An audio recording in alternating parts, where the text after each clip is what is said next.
This week on The Kid in the Wheelchair, I've got a great episode for you. This week we have a great mentor, and now I can call him a friend, but I worked closely with him in high school. The therapist that I will humbly say changed my life. Chris Babb is here. It's going to be a great episode. Stick around. It's going to be a lot of fun.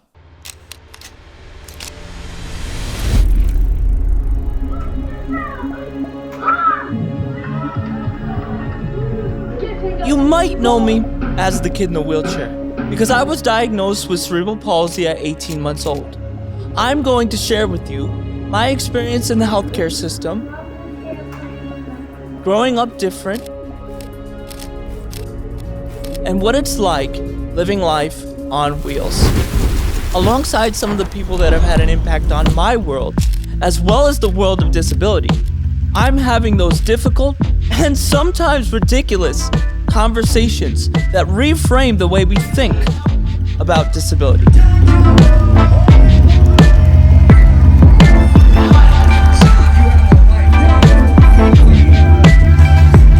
right, welcome back.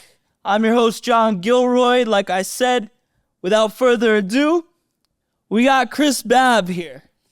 So, you start with the word mentor, and I really like to think of like I'm more like a tour mentor to you at this point in your life. I mean, I really don't know why I've kept you around for this long. I do. Oh, enlighten me. Well, I have this 2-year rule. And so for those of you who don't know, the 2-year rule is really this, that when you work in high schools and you work with young people and you have an opportunity to imprint on their lives, so to speak, as they're closing out that chapter, you were very much the same, yet, and I'll define the difference. I'm going to come back. I'm going to visit. You're going to hear from me. We're never going to lose touch. And within 2 years, by no fault or indictment of anybody, life takes its own turns. Yeah. Other things become more important. Mm-hmm. However, you saw that as a challenge. And because you're a little oppositional defiant, and I'm joking about that, you were like, well, not me. You're going to be stuck with me for longer than 2 years. Yep. You graduated 12 years ago now? Yeah, don't remind me. So you've beaten the 2-year rule. Yeah. So that's why you've kept me around. For no other reason, just to prove me wrong again. That's true. And I had to have somebody to steal work from in college.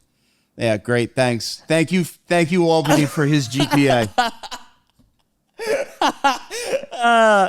But anyway, I wanted, before we jump into, our time working together, all that good stuff, I wanted to kind of let people get a chance to get to know you. All right. So can I just talk a little bit about your background, how you got into social work, how you got into the mental health field, and then how you ended up as a school social worker at Arlington.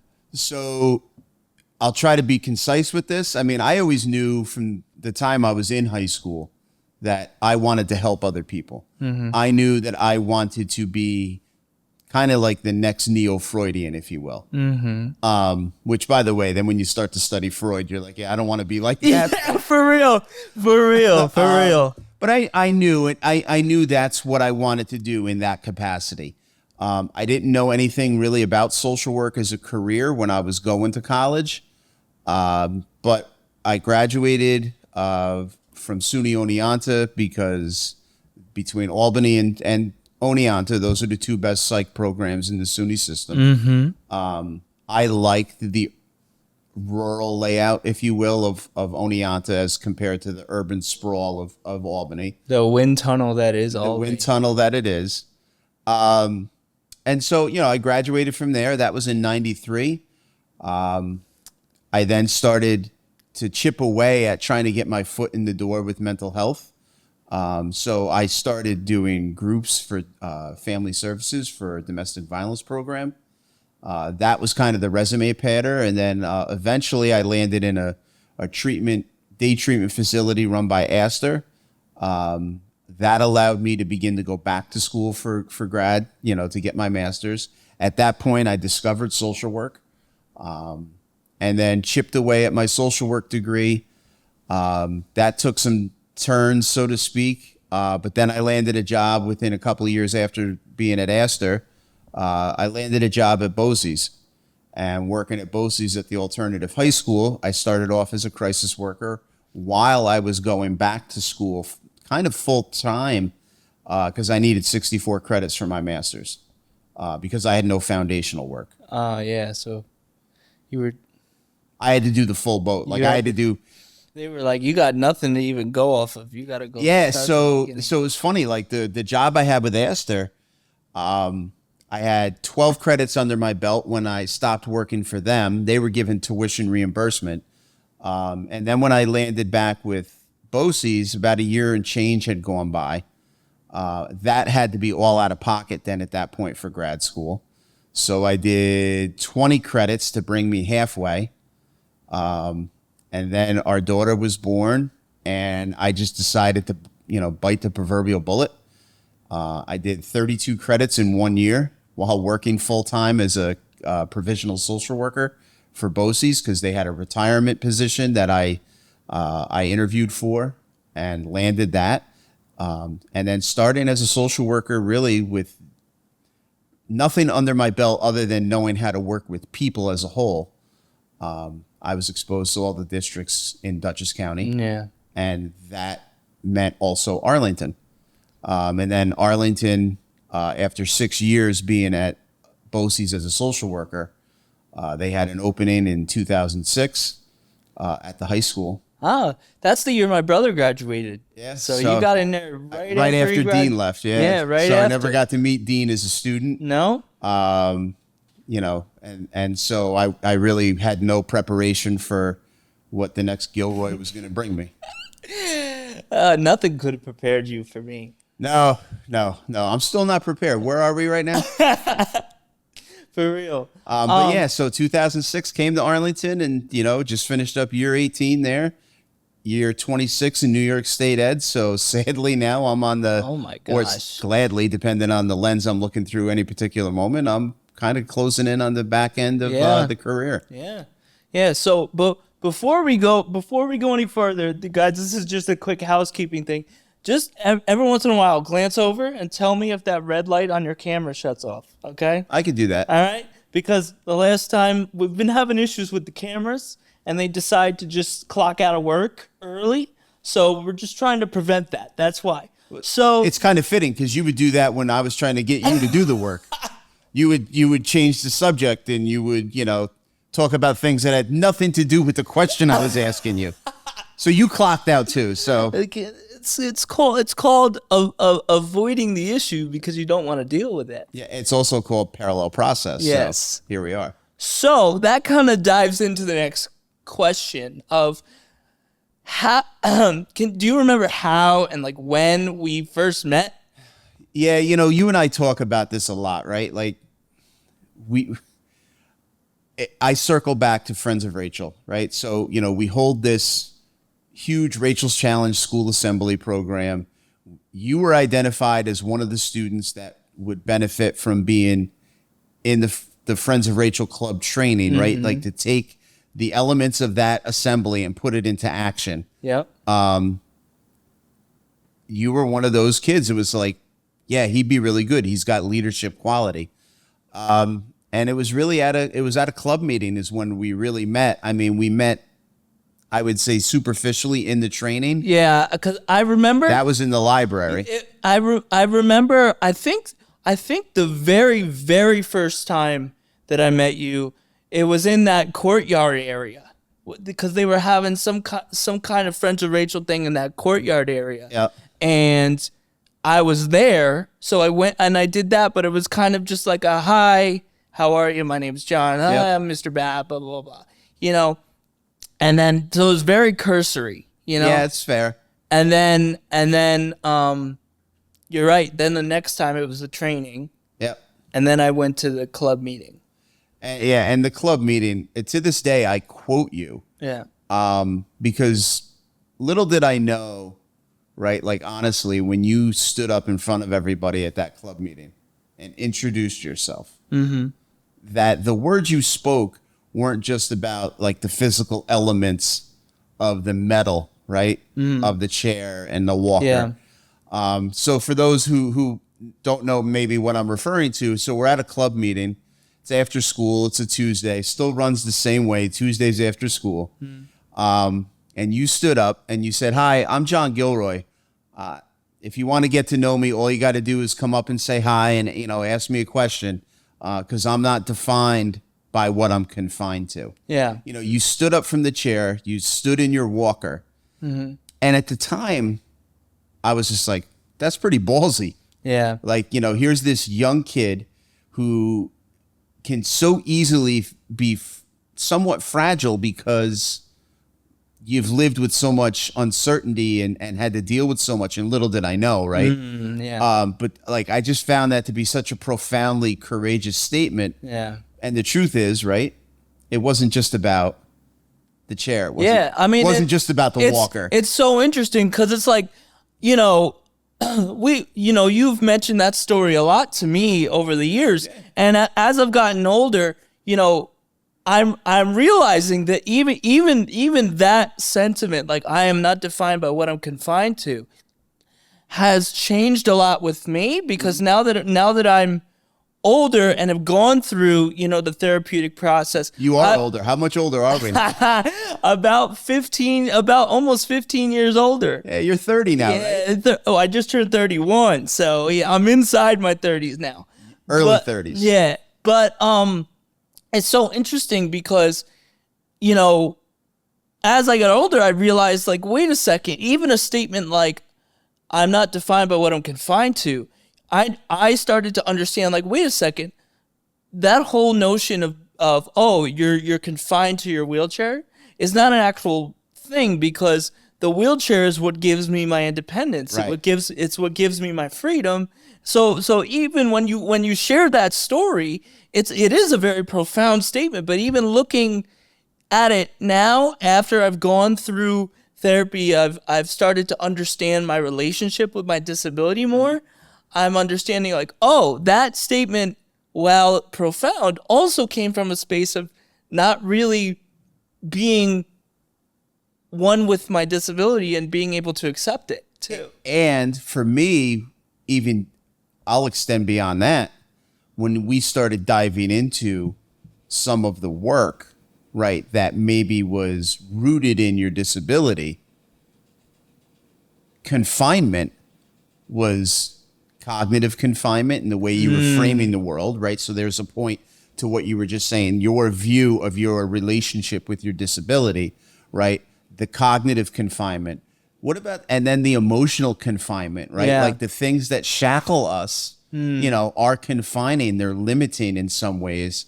And so the statement rings so rich when you're working with young people, right? Because it's a concrete example of something so abstract. Yeah. And so it was representative in that time. Yeah. What? And I've come to relate to that moment and that statement differently now, years later, than I did in the moment when you stood up. Yeah. Yeah. I mean, and then I remember even after that meeting, I still wasn't like going to you like, hey, I want to talk to you about X, Y, and Z. Nope. It was, He thought he was really subtle. You thought you were so subtle. You were like, I don't know. Let me just see, hey, did you see the Yankees Mets are coming up? Or like, I have this idea about a club activity. You were just fishing. You were fishing with like a little kiddie pole and a bobber.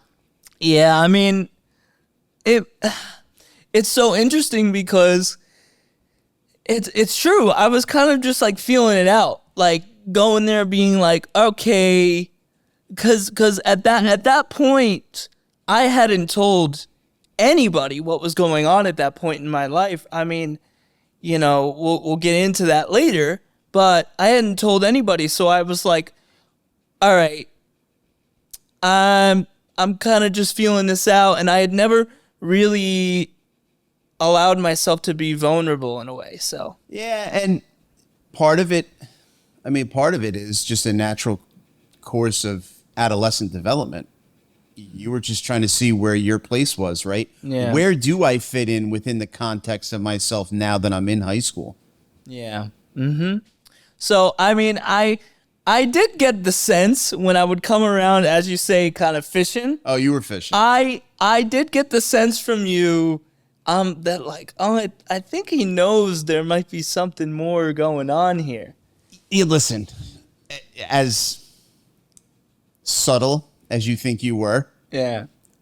I think I've taken pride over the years reading people in not so much what they're saying, right? Because I always have said that you tell me more when your lips are closed than you ever do when your lips are moving. Mm-hmm. Right? It's not what you say so much as how you present it. Mm-hmm. Right? So the body language, there was certainly for me a very real sense of you were looking to do something more than just play it safe. Yeah.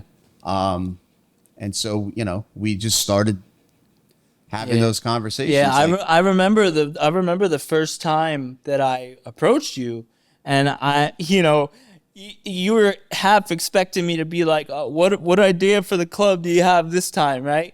And I was like, no, like this time I actually have something serious. Like I want to talk to you, and you're like, oh, all right, okay, like. And part of me was like, it's about freaking time. Yeah. And I couldn't, it wasn't my job, though I knew you had this undercurrent of concern, thought, confliction, whatever you want to coin it.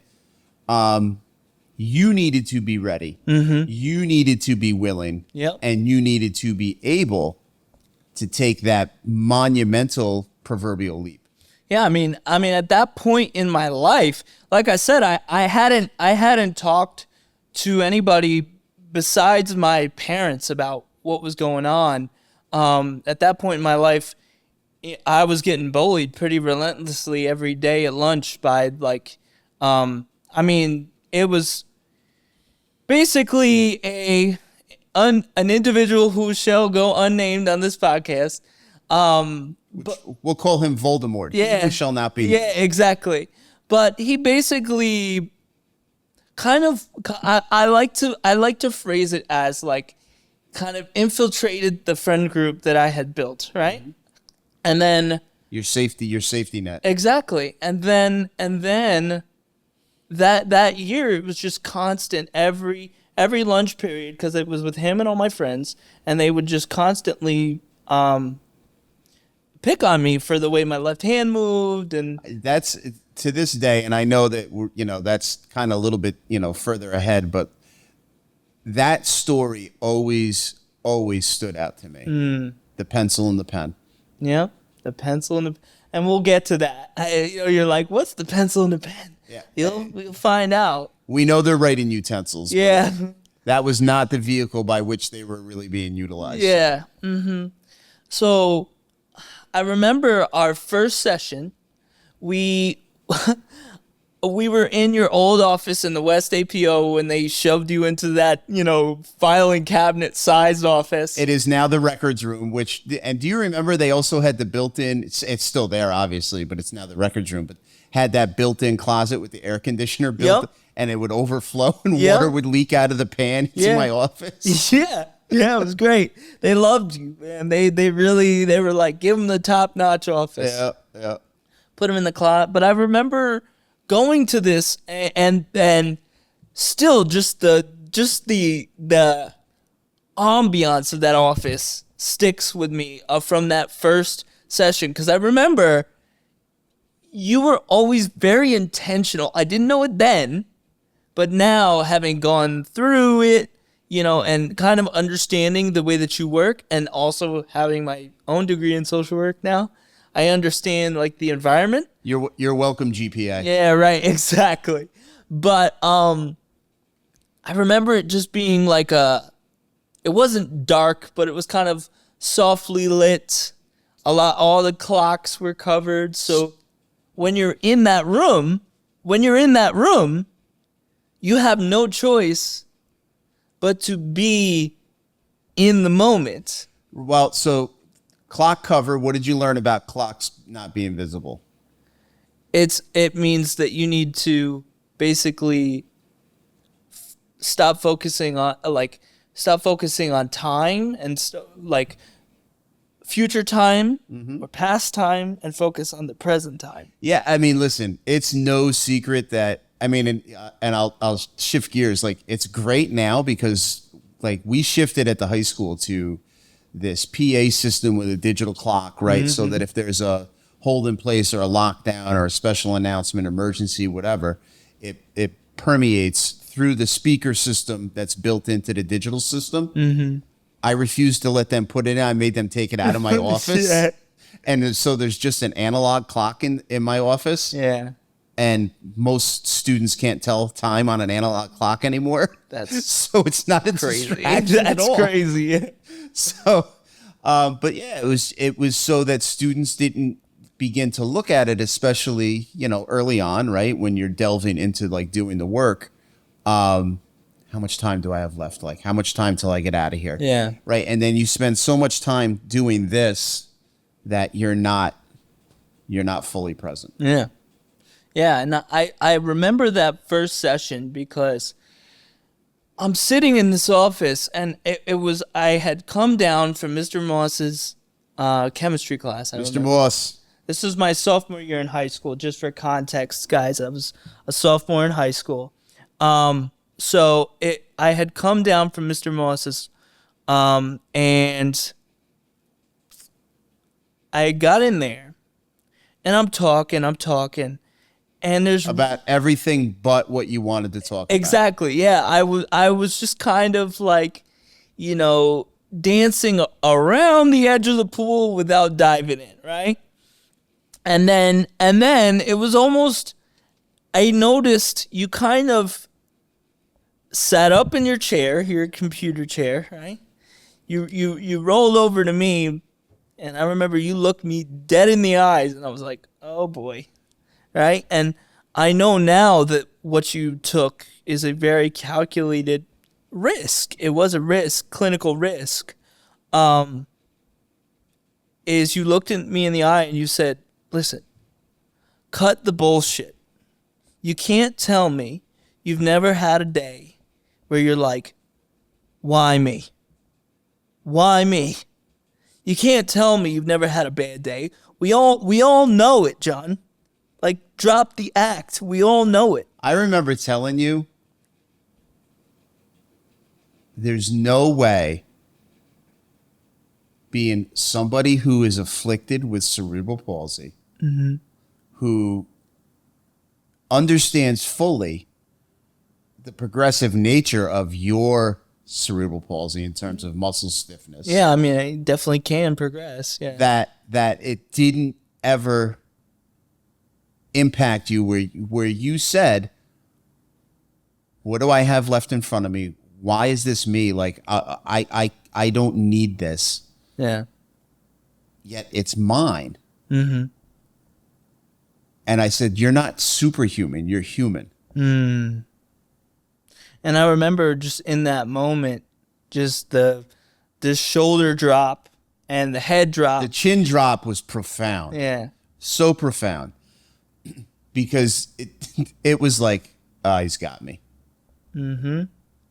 And, calculated risk, courageous attempt to try and meet you in your spot. And again, back to the body language of things, right? Like, purposely now, right? I'm leaned back in the chair. When I did roll over to you and you were in the corner tucked away from the door, right? Yeah, I remember, yeah. It was one of the rare moments where I leaned in too. I leaned forward to Yeah, because you never really do that. only, and that was a byproduct of my training when I was in grad school, right? Like, Yeah. let the client, let the patient, in this instant, let the student do most of the work. If I'm leaning forward, understand my awareness is I'm leaning forward to put a little energy into that moment and then shift back so that you now come forward with it. Yes. Yeah. I mean, it's the same thing that they taught us in school too. I mean, it's so interesting because looking back, I realized, like, for you as the clinician in that moment, that could have gone either way, because it is It could have been a fuck you. I don't want to talk about that. Don't tell me how I feel. exactly. And the fact that it wasn't, I think, just shows the gravity of what I had been holding on to, that I had felt that for so long, but no one had ever kind of clocked it, And listen, and I think part of it too, part of what led to me saying there's something here, there's certainly a nugget to really kind of go furrowing for. Remember that the numerous times you had been in my office kind of doing the dance, right? Skirting the issue, if you will. There would be other students who would pop in and would ask, like, hey, can I talk to you, or can I see you later, or can you send for me? Like, that happened. And it was your reaction sometimes to those students to then kind of almost like make it appear like, all right, no, I'm good. Like, and then you would prop up a little bit. So that was a big tell for me, that you weren't comfortable letting the outside world know something. Yeah. But you were certainly beginning to shed some layers in my office. I mean, I think now that I look back on it, because I remember before I even met with you, I went into Miss Zahakis's office and I talked with her and I told her, listen, like, I want to go see Babb, but like, if I go see him, then people are going to think I'm weak and I can't, then people's vision of me is going to change from this, strong, inspirational, brave person to this weak person, right? So looking back on that, I realized that was what we would now call in the disability community, it's kind of like internalized ableism, because you feel like when you live with a disability, especially when you're born with one, it's like you exist for two reasons. You either exist for people to be inspired by or to laugh at. There's no in between, so it was either like, oh, if I can't be this inspiration. I would say too, the laugh at piece really comes from, and this, right? Like we laugh at things that either we are unfamiliar with or we're afraid of. Yeah, exactly. Right? Exactly. And that's, so I think in that moment, it was, I didn't realize it then, but looking back now, I realized, like, oh, wow, like, it was a moment where now my mind and my body is now unpacking all of this internalized stuff that I hadn't really acknowledged was there. And probably the most courageous thing one can ever do, right? And this is like out of 12 steps, is to, with courage, right, with bravery, look inward and do an honest and moral inventory of self. Man. Right? What do I need? What am I lacking? Yeah. What do I need to fortify or forge within me, right, moving forward? Whether it's because you're afflicted with an addiction or because you're just looking to, kind of grow in life, whether it's to develop resilience or, enhance coping. That kind of inventory, looking inward, is probably the strongest, bravest thing anyone could ever do. Yeah. Yeah. I mean, so that brings us to, so after that watershed moment, I remember we really dug down and was like, okay, what's going on? Well, and watershed, why? It was watershed, not just in a figurative sense. Yeah. You cried. I cried. Like, I want everyone to realize I was in that office for 3 hours. 3 hours. And 3 hours by which he really didn't talk a lot. No, it was. You just sat with it. Yeah, it was. Well, you always say more is said in silence, and that's so true, because what could I say in that moment? You had just, they say now clocked. You had just clocked, years of this like carefully crafted facade, essentially, that I had been like, oh yeah, nobody knows that I secretly like, Had certain struggle with all this, yeah. and nobody knows that I'm getting bullied, and I'm not handling it. I mean, so that brought us to the next thing where I started talking about my experiences with bullying and how. So that brings us to the pencil and the pen story that we brought up. Still so it's so disheartening. Yeah. So basically, this person used to, in lunch, if I had workout or something or whatever, he would take like the pencil or pen, whatever I was using, and knock it on the floor on my left side. Just to watch you try and pick it up. Yep, just to watch me try and pick it up and then sit there and laugh. And in my mind, I had to laugh. I had to go along with it because I couldn't show them that it bothered me, because in my mind I was letting them win. But it was such a it was every day, and the people that I was, You became desensitized to it to a certain extent. and the people that I was friends with for years at that point, in my entire childhood at that point. So it's got to be what, 16 years at that point. I was a sophomore. So I was expecting some of them to do something like, hey, don't do that. Yeah.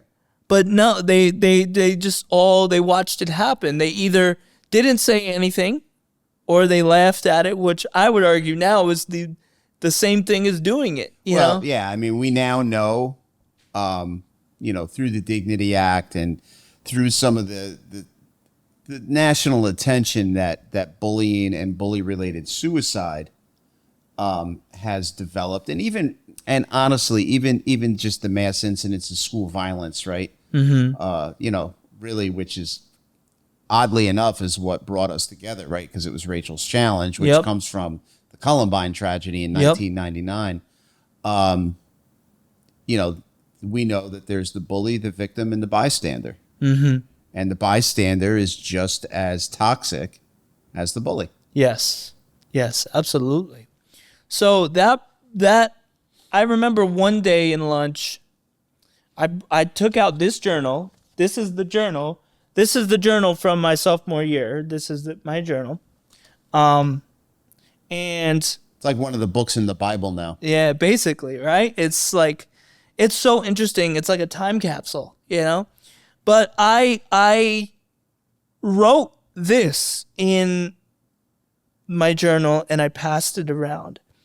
I said, hey, let me tell you something. I don't understand why, but lately I've been feeling like my friends don't like me and or care about me. I don't know why. I don't think it's true, though. That's what I said. So it's interesting looking back, when I read those words, I hear a 15-year-old kid, 16-year-old kid that's struggling with feeling of just being left for just like scraps, and then in the same breath trying to self-soothe himself by being like, I don't know why, and I don't think it's true, trying to tell myself, no, what you feel is not actually what you feel, because acknowledging that emotion is too heavy in the moment, right? And listen, from a humanistic perspective, right? Like the adolescent need to belong, right? Where do I belong? Where do I fit in? Is and I'm not a big humanistic philosophical like promoter per se, but Maslow's got a lot of a lot of validity here because, we are looking beyond our family, right? Which is the first place we should have a sense of identity and belonging. Beyond that, it becomes the peer group. Yeah. And your peer group was fragile at best at that point. And the fact that you were developing that sense of awareness was part of your growth and part of your conflict that was internalized, right? Yeah. How do I then circumnavigate this? Yep. And the other thing that sticks out to me about that is I passed this around the table and no one said anything except for one person. And that was Brett Wilson. Old Cordon Bleu. Yeah, that's a story for another day. Shout out Cordon Bleu. I hope you're well. Yeah, me too. But he read this and then he took me out into the hallway.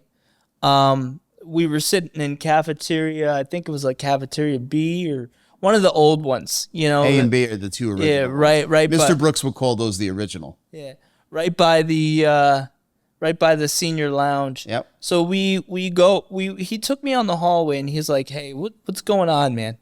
And I said, "Hey, listen, like, if I go back in there, I'm scared I'm gonna hurt myself, because it's just, I can't take it. It's every day. And in that moment, thank God for Brett, he decided, hey, listen, all right, we're not going to go back in there. Yep. I'm going to go get my food and we're going to go down to Bab's office. So that became like a almost daily thing where it was pretty daily, where he and I would go. I mean, I would be holding his bagel and with the brisk in my cup holder. I got a picture of it. I can put it in post. We got a picture of it. It's actually the logo on my YouTube, the lettering, and behind the lettering, the colors in the lettering, it's actually that picture. Is it? Yeah. That's cool. Which you'd never know that unless I pointed it out, but the coloring for the letters comes from that picture. So that started. It's like Brett is always here. Right? Exactly. Right? So it's just so interesting to me that became like a daily thing. And I remember you and me, we did a mediation with that person too. And I mean, they did apologize, but it was kind of like one of those, I'm sorry that you felt that way.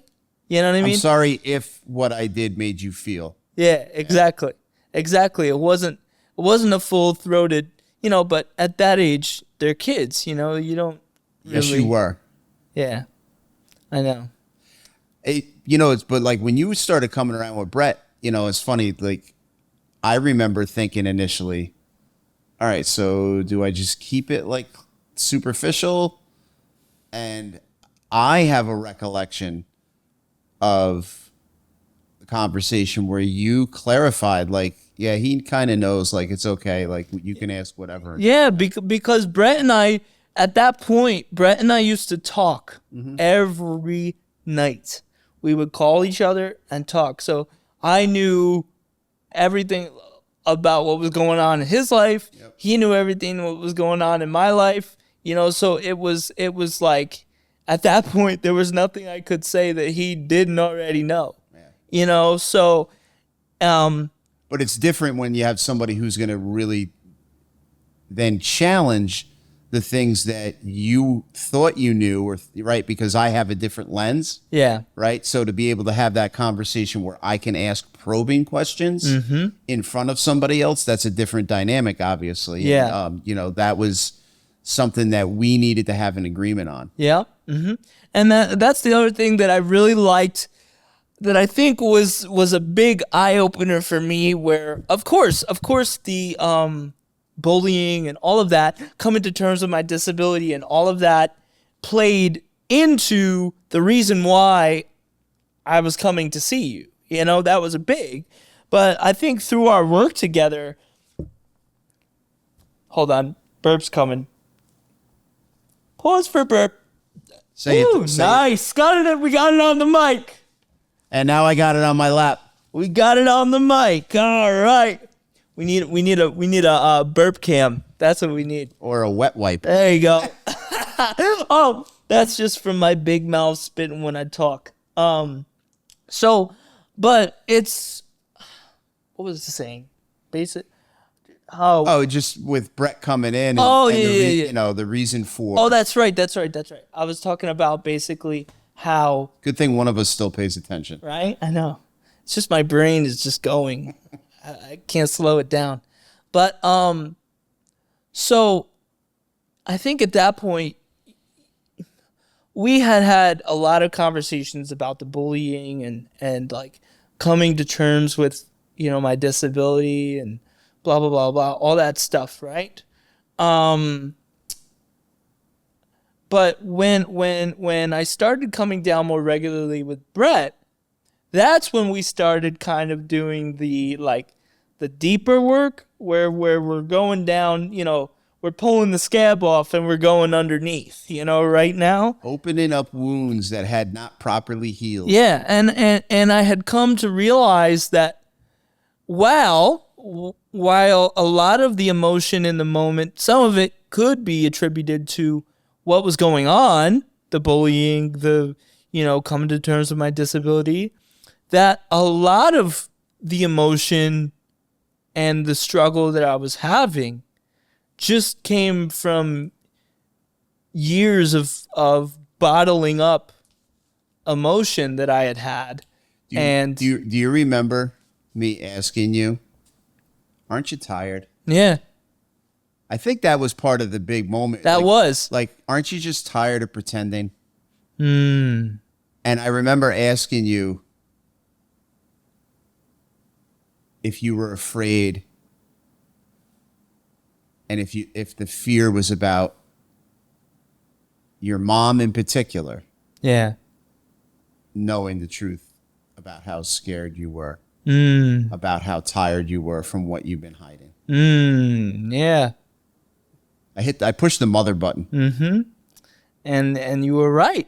You were right, because I had always, I think you really highlighted the sense that I had in myself of always being the fixer and needing to be the one to fix something if something wasn't right, or make somebody feel better if they weren't feeling good, or and every emotion that I wanted to feel myself, I felt like I had to help other people feel first. I had to look out for other people, but where never once did I ever even stop and be like, hold on, you need to take a look at yourself, dude. Like, you need to take care of you.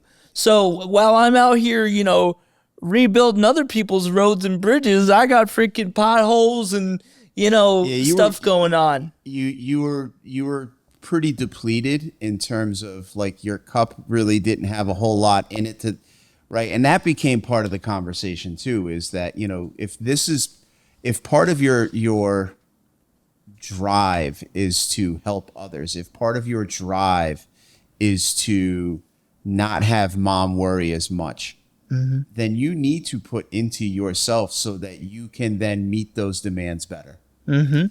Because otherwise you're just going through the motions, right? Yeah. And it's not as deep, it's not as enriched, it's not as fulfilled for them, and then conversely for you. So going back to something that you said earlier, where you kind of pushed me as like, what are you so afraid of? Like, aren't you tired? Like, what what are you scared of? Are you scared of your mom finding out that you're tired and all these things that you've had certain thoughts? Exactly. So this brings me to your first homework assignment for me.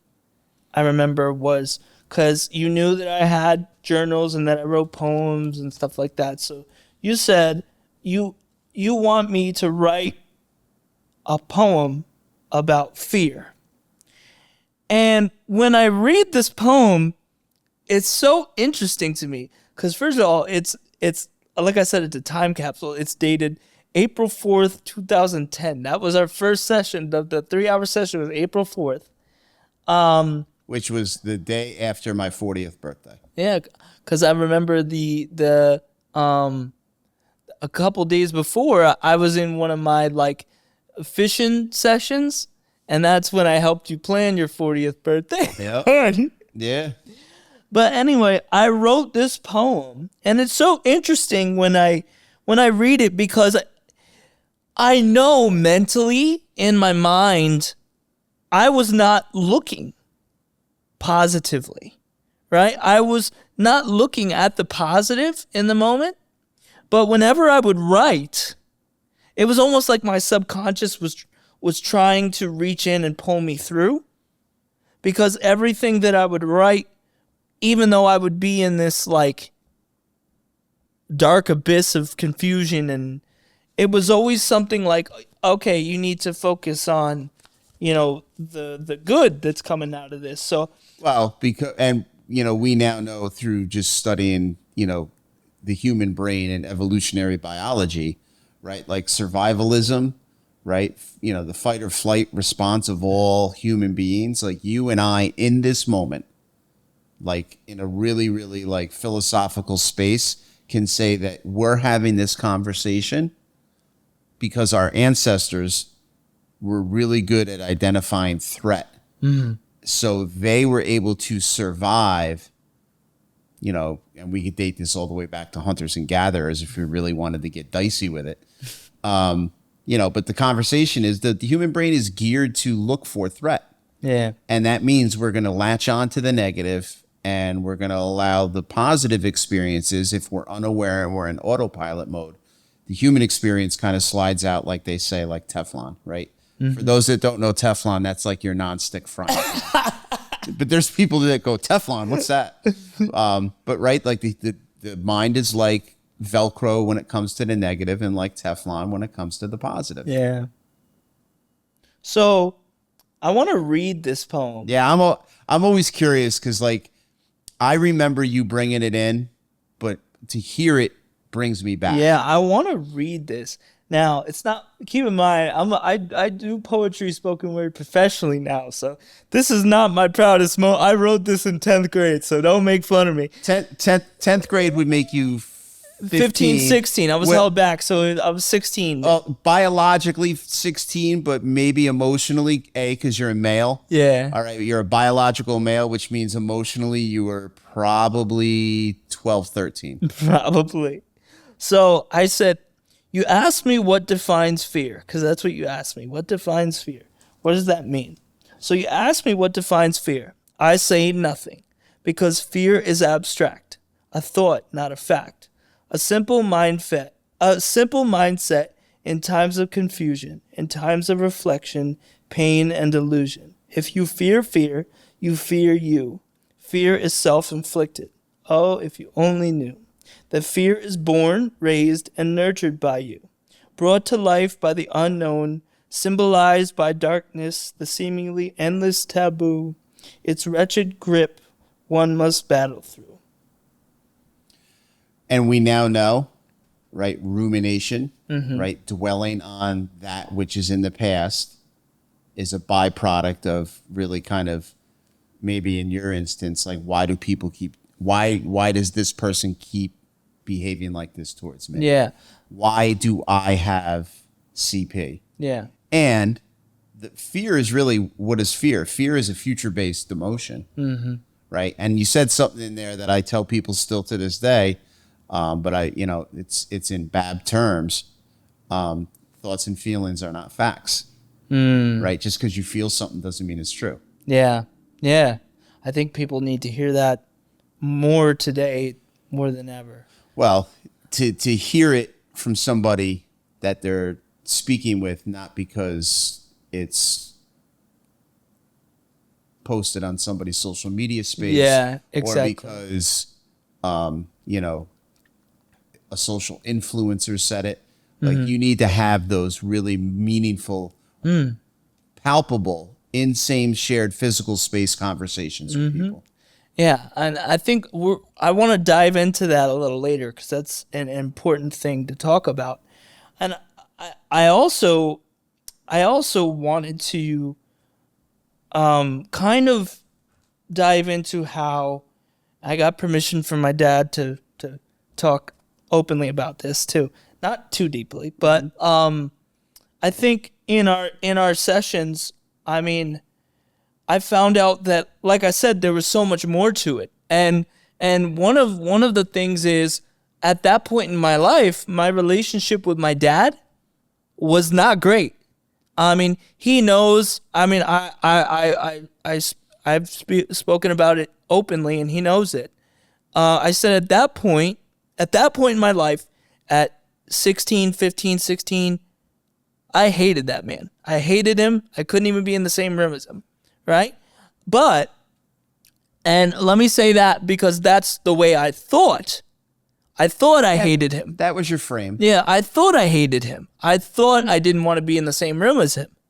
But when we started to do the work, and I started to say, oh, well, why can't, I just don't understand why my dad can't talk with me and can't do X, Y, and Z and blah, blah, blah.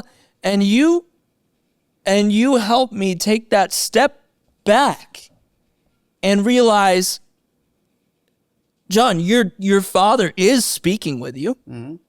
He's just speaking with you in a way that you don't want to accept. It was one of the few times that I self-disclosed with you as well. Yeah. Right, where I opened up, and for, those that don't know, I mean, I know last November I lost my dad. And my relationship with my dad, right, and I said parallel process earlier. Mm-hmm. So I was well aware of the fact that when you started to dive into your dad's stuff, that there was a lot of countertransference on my part, mm-hmm. right, because I had a lot of relatability to my own dad's stuff. Yeah. And it was one of the few times I self-disclosed where, that step back was like, maybe just not in a way that you're familiar with or a way that you're looking for, right? Mm-hmm. Like he had the only tools in his metaphorical toolbox for life he was using. Yeah. And that's the thing. Like when I really took a step back, I was like, holy shit, it's been here all along. Along. With playing music for me, teaching me how to record music, write music, and then, for people that watch the first couple episodes, that was really cool that you guys dove into some of that. Yeah, teaching me how to get dressed, teaching me building things so I could get dressed, putting hand controls on a go-kart so I can drive it. And almost run people over. Yeah, and almost run people over. Sorry, Mrs. Gilroy, but he's still not a good driver. Hey, listen, ask your desk in your office. No, I had to junk that table. My grandfather's cherry wood table. I plead the fifth. You talk about potholes. That thing was so weathered and worn, it looked like it had been through like a riot act outside of if the Mets were to win the World Series, that's what Queens would look like afterwards. I plead the fifth. And the sixth and the seventh. Yeah. And the eighth. Hey, listen. Hey, that was my way of letting you know and all future people that I was there. Yeah. I left my mark. Yeah. Not much has changed. Yeah. Just look around my apartment. But to go back to dad, you were stuck in it, right? Mm-hmm. You were stuck in it because I think, and I don't know if I ever said it then, but I think on a certain level, right, you needed to allow that to be a safer avenue for you to be angry about, as opposed to other things. Absolutely, because now when I look back at it, I realize that all of my anger that was geared towards him, mm-hmm. it wasn't really towards him. Right. It was towards all the shit that I had. It was towards the facade that I felt like I had to put up and have people see, and every day I had to show up as this person that I wasn't actually, actually that person in the moment, Yeah. And so when you made me kind of take that step back and be like, well, your dad is communicating with you. He is, because look at everything, he just communicates in different ways, Right. And when I did that, I was like, oh man, but it takes a certain level of, I had to really work through my own shit and 100%. and be humble enough to be like, oh shit, maybe it is me. Well, And it's not all this other person that was a moment where, unbeknownst to you, you were confined to that mindset. Mm-hmm. And so you began to unconfine yourself. Yeah. And it changed so much for my dad and I. I mean, right now our relationship is great, and it's great. I mean, I'm so happy we've come such a long way. Yeah. And all it took was just me realizing, like, I mean, it's one of those things. I can't remember exactly how it goes, because it's a poem that I haven't memorized, because I always read my dad and my mom's specific poems when I do them live. I read them, but I know, like, the last few lines of my father's poem says, "I want you to know that I'm listening now," and something like, if I had only been listening, I would have known that the father I wanted and the father I needed has been right here all along. And before that, I had listed a bunch of, all the things that he used to do, but I was so stuck in this one thing of like, oh no, I want you to do this. I want you to do this. Yeah, so to have gratitude for the little things, right, can be profoundly shape-shifting in terms of the way that you then begin to relate to yourself and the world around you, right? That little bit of gratitude work for every little thing your dad did. Yeah, I mean, it's changed a lot, because I mean,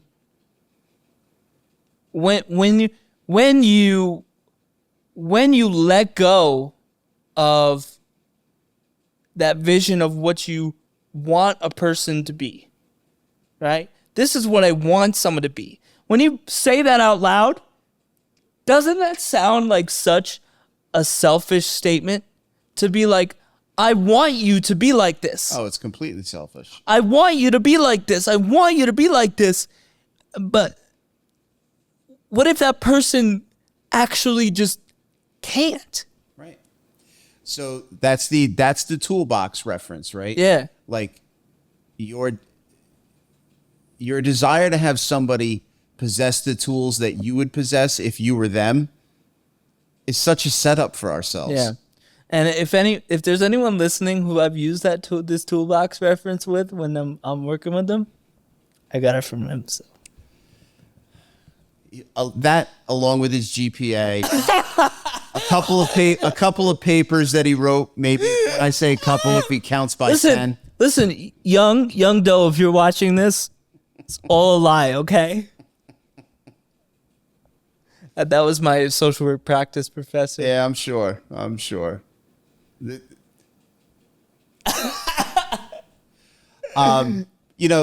like real quick, like, there's this quote, and I'll paraphrase it.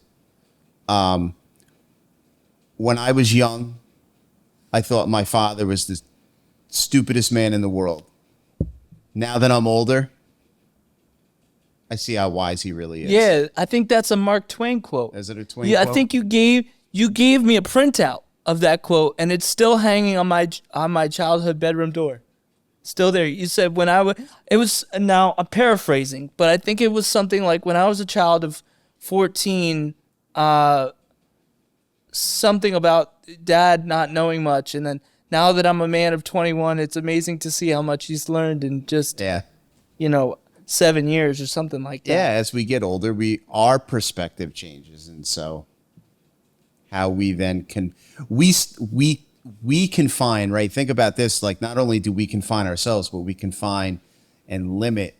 Think about how you limited your relationship with your dad. I did the same thing, right? Because it didn't fit, right? No, you need to be in this box in order to meet like my view of you and your role. Yeah. It's pretty limited. Yeah, very. Very. It's like, it's looking back, that was so unfair. So unfair. To you and to others. Yeah. And so you kind of already touched on this, but was I difficult to work with in any way? Well, so past tense, or like it really, you should change the context of that of, am I difficult to work with? To past tense would make it sound like it stopped. Difficult in that you had this formed habit, right, of using humor and sports as a way to deflect and change subjects to avoid. But I would say difficult is probably not the most operative word. I think that was a challenge, right? Like anybody you work with, there are challenges, there are obstacles to the work. Yeah. So that was a part of it. I think the fact that, you're an intellectual, and I've said this to you, and I need to continue to remind you of this, right? You're an intellectual person, and the intellectual can very often become trapped in trying to think their way through moments or subjects or topics in life. And I remember telling you, I wanted you to not think your way through it. I wanted you to begin to feel your way through it. Can you just real quick? I think that deserves a repeat. I didn't want you to think your way through things, right? You would think and overthink, and then you would begin to plan, right? The planning mind would take over. The worrying mind about what you wanted to plan would take over.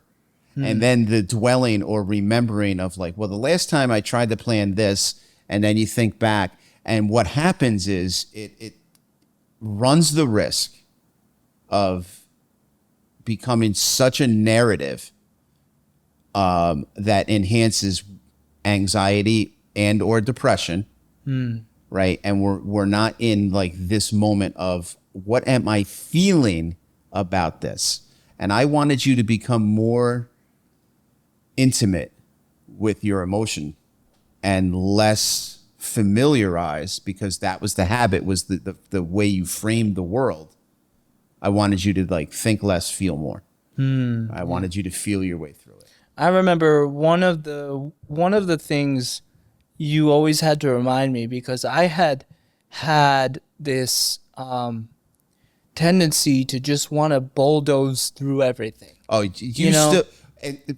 And it's And I don't mean with your chair into furniture. We're talking about you still lack patience. Very much so. You wanted to unravel the ball.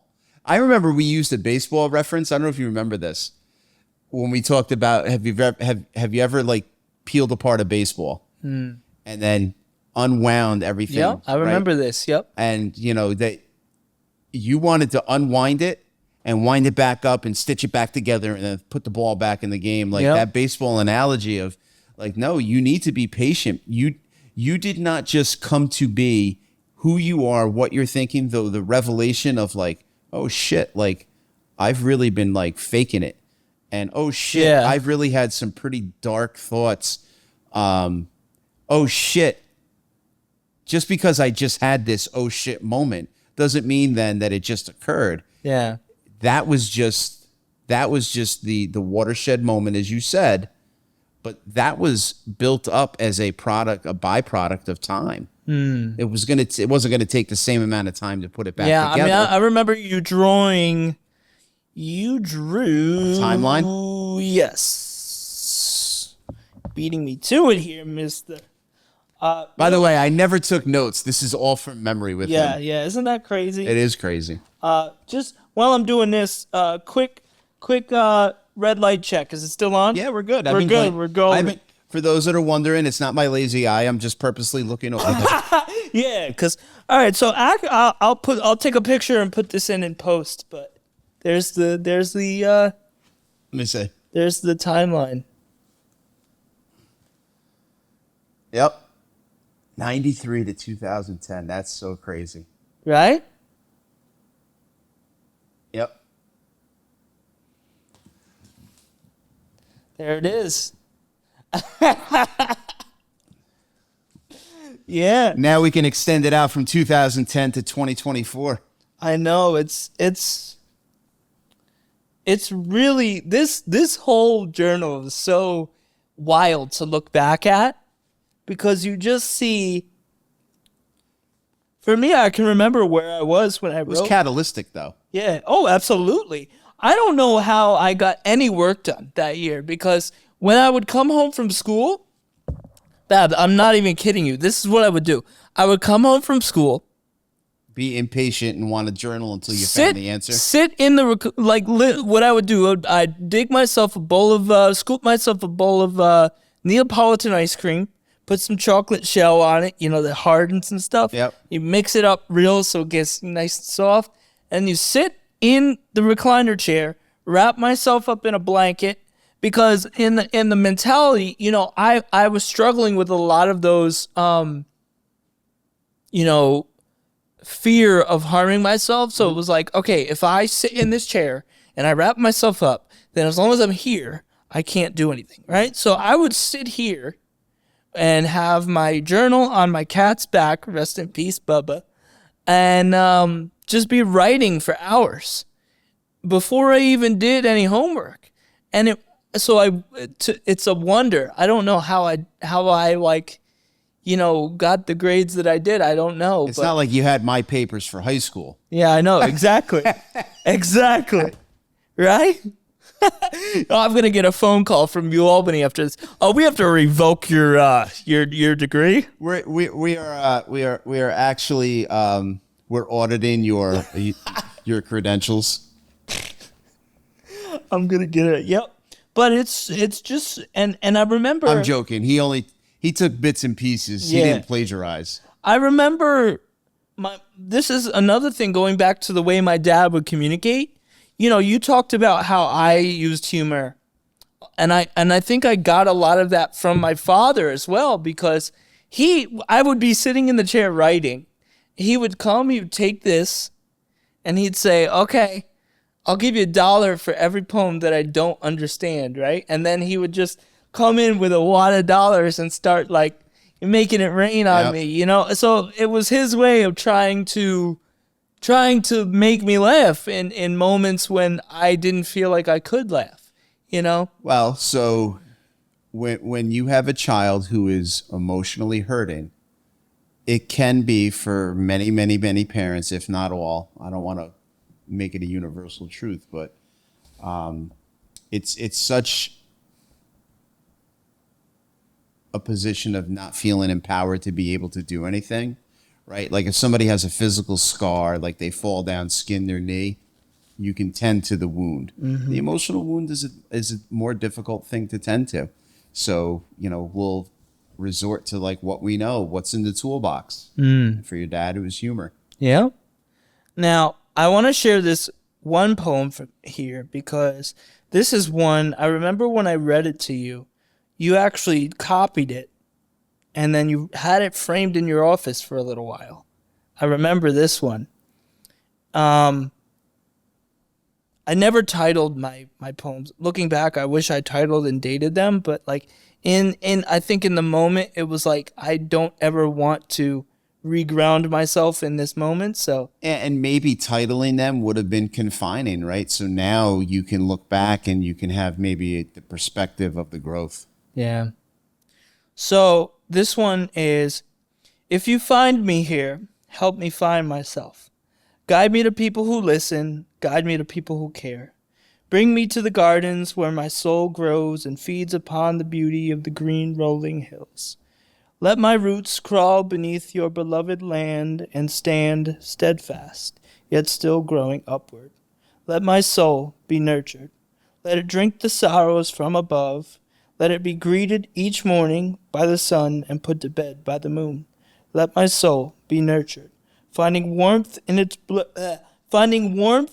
brethren who dance in the wind, for they sway, but they shall never drift away. Let my soul be nurtured. So I remember when I read that to you, you were like, "Oh, we're gonna frame that, put it up." Because Yeah, when you say copy, I didn't like copy it and claim it as mine. No. I photocopied it. no, I just want to be clear for everybody, since we were, tongue in cheek in the whole, yeah, no, Albany. yeah. No, he made a copy, photocopied it, and Xerox for those that may not know. Yeah, right.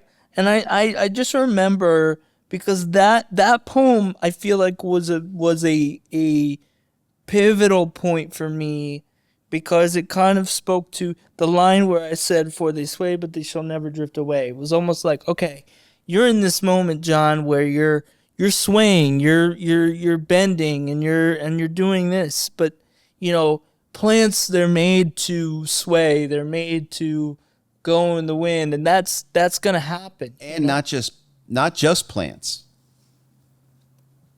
human structures, skyrise, like skyrise buildings. Mm-hmm. The steel structure, like the Empire State Building, it has flex. Yeah, It moves with the elements. We have to be able to do that. we have to be able to move with the elements of our lives. Yeah. That's powerful. That's very powerful.